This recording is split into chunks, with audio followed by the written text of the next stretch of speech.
I'm just going to move ahead a little bit. I do want to touch on aspects relating to karma, the law of karma. But before I leave this subject, I just want to utilize a diagram shown in The Hidden Side of Things by C.W. Leadbeater.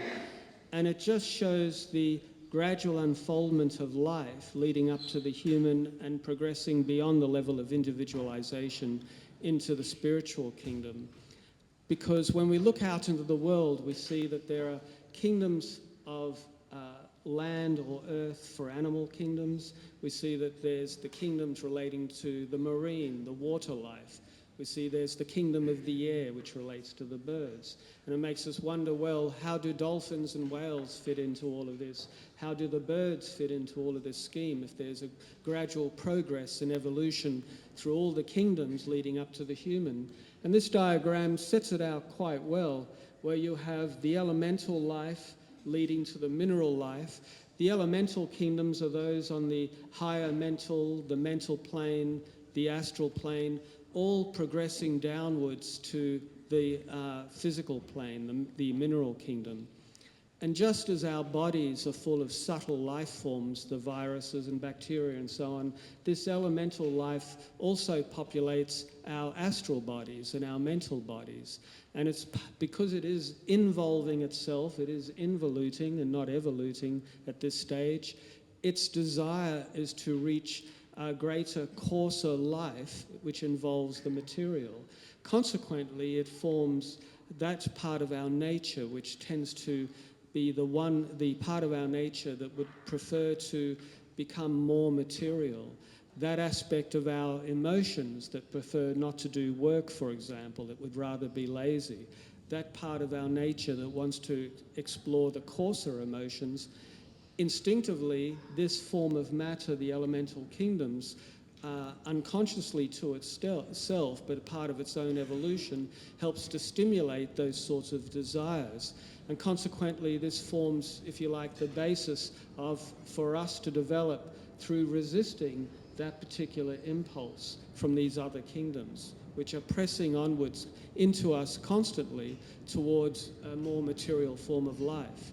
And likewise, if we resist that impulse towards the material, then the elemental essence becomes replaced by more subtle elemental essence that's not as strong. Consequently, if we can overcome all of our bad habits and tendencies, it actually makes it a little bit easier to overcome our other tendencies. So in resistance, we gain strength, and just as our bodies, which are composed of food and water and air and prana and so on, is replaced by more refined elements, so are our astral bodies and our mental bodies also replaced by more refined elements, more responsive as well. So as you can see in the bottom there, we have life begins in the mosses and in the fungi and in the seaweeds and the oceans, and gradually progresses through the ferns, flowering plants, shrubs, trees, the lower animals and reptiles, mammals, domestic animals, and of course primitive humans, ordinary humans, and then more advanced, leading up to adeptship and of course the solar spirits. I find it interesting too that it's said that if we look there, we see that there are trees shown which are at equivalent level of bees and ants, and yet at an also equivalent level of the insects. There are some lives that actually pass from the flowering plants and shrubs into the insect kingdom much earlier, but some trees actually pass much later because they're such developed forms of life. And we could say that in each kingdom you have highly developed forms of life. In the human, it's the adept kingdom, those who represent the rishis and great saints. In the animal kingdom, it is, for example, the pets associated with us, because it is the association with human beings that pets are able to develop the intellectual faculty. In a way, we are the gurus to our pets as much as we are disciples to the masters. And equally, there is life constantly involving itself with higher forms in order to pass to the next kingdom. I thought I'd just show that briefly just to see how life progresses and how we're all interconnected. And we cannot develop without being associated with the higher forms of life, as well as we cannot live without the association of the lower forms of life. We consciously learn how to become spiritual, how to give ourselves in sacrifice and renunciation. But all the lower kingdoms learn this unconsciously, which is why you have the law of the jungle, as it's sometimes called, where animal eats animal and so on. It is not the law of the jungle, it is the unconscious law of sacrifice, just as humanity gradually learns to become consciously living according to the law of sacrifice. HPB writes, and this is an important concept in the spiritual literature that you may read in the ancient texts. She says, the law of karma is a moral law, and where no moral responsibility exists, there can be no application of the law of karma, but the law of cause and effect applies to all departments of nature.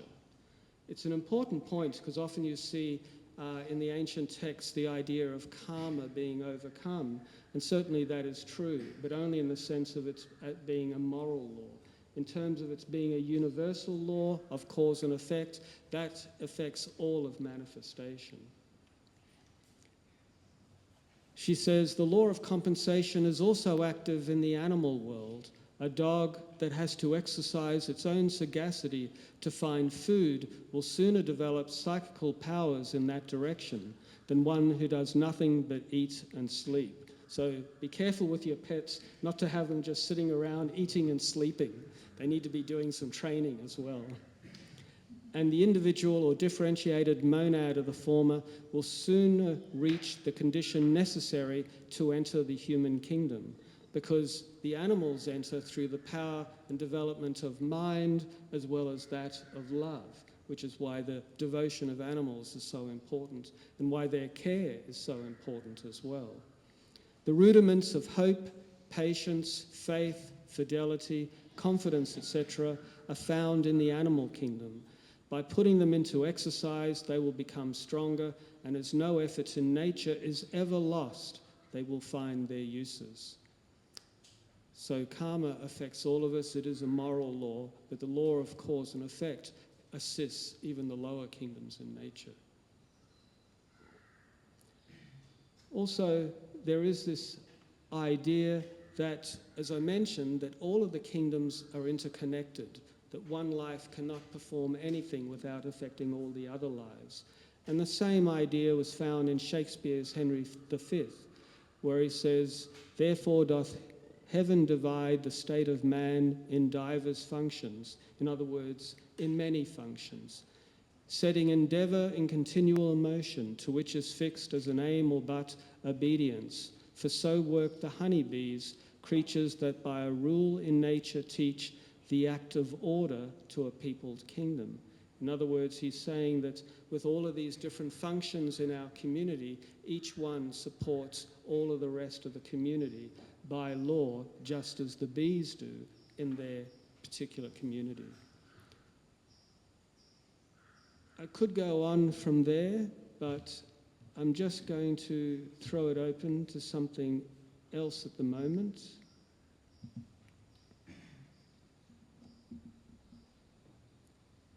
And I just want to look at the study of opposites, because when we look at karma, we look at growth and development, we look at our vices and our strengths, our virtues. Now, the idea of virtue is, the word itself simply means strength.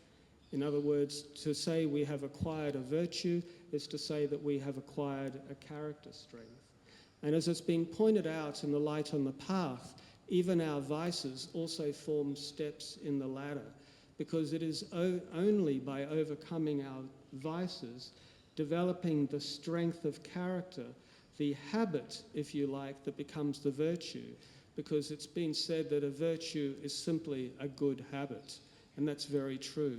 A practice that becomes an unconscious habit. If we want to dance, we have to learn how to dance one step at a time. We take a a step this way, a step that way, and we're so busy thinking about the steps that there's a good chance we'll get it all muddled up, and then we'll have to start again. Once we know all the steps, we're completely free of having to think about it, and we're just dancing quite freely and even beginning to have fun with the dance, and it's no longer an intellectual exercise. The same with virtue. As soon as we've developed something strongly enough that it becomes an unconscious habit, we'll never have to go and think about that particular thing again. But I just want to touch on the idea, the study of the opposites in the development of virtues as opposed to vices. But interestingly, what we refer to as a vice is not necessarily always what we think of as a vice. Sometimes we think it's simply a bad habit, like, for example, and it's probably an extreme one, someone has the bad habit of stealing things from other people, for example. We might say that that's a vice. But although that is bad in its own sense, quite often the worst vices are the ones in which we have developed a particular power or quality that we regard as a strength, and then a certain egotistical attitude becomes associated with that strength. And we think, I'm good at this, I'm better than the other people, and this is something that I am experienced with. Some people might say, I have a talent for being able to tell when people are lying. I have a talent for being able to see when somebody's not being truthful. And perhaps it is a talent, perhaps they're being quite accurate many times. There can also be a vice in allowing that talent or ability to seem infallible, to seem as if it can never fail, in order that it becomes, if you like, associated with our ego, with our thought of who we are. And that in itself can also lead to an injustice, where a person becomes so convinced of somebody's guilt simply because they only believe in their own opinion of things. And so what is a true talent and ability then becomes an impediment. This is probably the worst kind of vice that one could really have, the illusion that we are great associated with ego. Is everyone familiar with astrology? Good, I'm glad some people are. If you were born, you're familiar with astrology.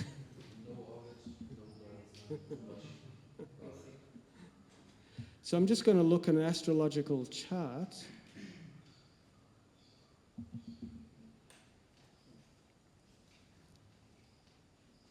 And interestingly, all of these aspects do have a correlation, not only in astrology with the energies that come from the Logos, the 7 sacred planets, but as you progress from Aries all the way around through Taurus, Gemini, Cancer, Leo, Virgo, and so on, back to Pisces, you also have the Buddhist idea, the chain of causation, the nidanas, the idea of progressing from ignorance, Aries, through the idea of acquirements in Taurus, the idea of consciousness of one and the other in Gemini, the idea of name and form in Cancer, because it is the Cancer that has the shell around it that becomes the beginning of the formation of a name, as was spoken earlier about giving a name to something.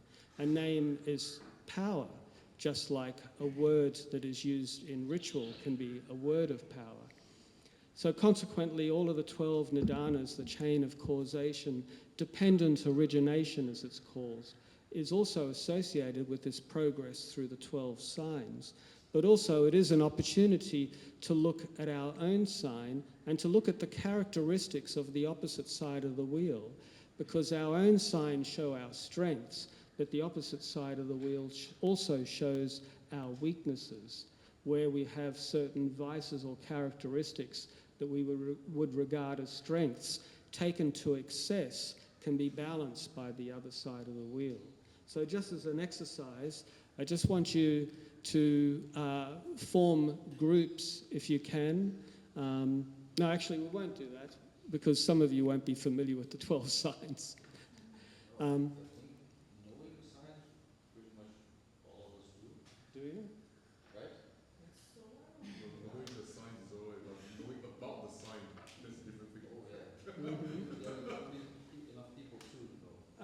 but you've got your phone.